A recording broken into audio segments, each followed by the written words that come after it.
दतिया विधानसभा उपचुनाव की 3 अगस्त को होने वाली मतगणना से पहले कांग्रेस में अंदरूनी कलह खुलकर सामने आ गई है।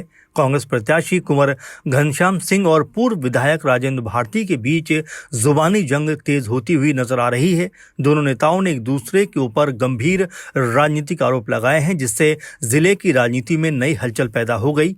आपको बता दें कि विवाद की शुरुआत उस वक्त हुई जिसमें पूर्व विधायक राजेंद्र भारती ने कहा कि घनश्याम सिंह हमारी बनाई हुई राजनीतिक पिच पर बल्लेबाजी कर रहे हैं। इस बयान के बाद कांग्रेस प्रत्याशी घनश्याम सिंह ने एक चैनल से बात करते हुए कहा कि राजेंद्र भारती पर चुनाव के दौरान पार्टी के खिलाफ काम करने, बीजेपी नेताओं से मिलकर भीतरघात करने और आर्थिक लाभ लेकर कांग्रेस को नुकसान पहुंचाने के गंभीर आरोप लगाए।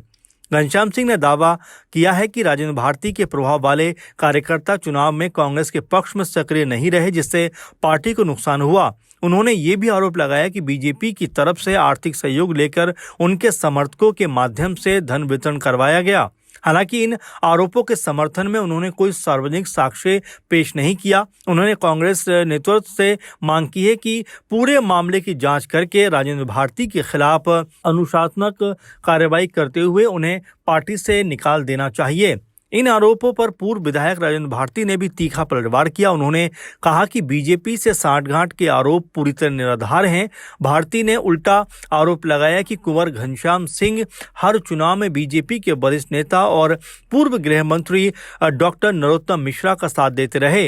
उन्होंने दावा किया कि उनके पास इसके पर्याप्त सबूत हैं, जिन्हें आवश्यकता पड़ने पर पार्टी आलाकमान के सामने पेश किया जाएगा।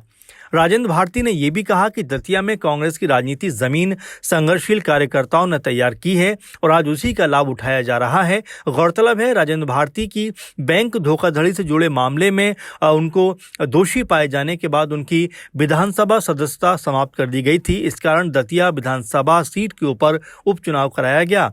फिलहाल दोनों नेताओं के बीच सार्वजनिक रूप से आमने सामने के दोष लगाए जा रहे हैं और मतगणना से पहले कांग्रेस पार्टी की जो अंदरूनी कलह है वो खुलकर सामने आ गई है। हालांकि दोनों पक्षों द्वारा लगाए गए आरोपों की कोई भी पुष्टि नहीं कर रहा है। अब सभी की नजरें 3 अगस्त को होने वाली मतगणना के साथ साथ कांग्रेस के नेतृत्व की जो संभावना है उसके ऊपर टिकी हुई है कि दोनों नेताओं के खिलाफ कांग्रेस पार्टी क्या रुख अपनाती हुई दिखाई पड़ती है, क्योंकि सार्वजनिक तौर पर अगर इस तरह से बयानबाजी होगी तो जाहिर बात है कि इससे पार्टी की छवि कहीं ना कहीं धूमिल होती हुई दिखाई पड़ती है। ऐसे में कांग्रेस पार्टी इन दोनों ही नेताओं के को लेकर किस तरह का माहौल तैयार करती है और क्या दोनों नेताओं से बातचीत करती हुई दिखाई पड़ेगी, क्योंकि दोनों नेता जिस तरह की बयानबाजी कर रहे हैं उससे पार्टी की छवि पे भी कहीं ना कहीं असर पड़ता हुआ दिखाई पड़ रहा है।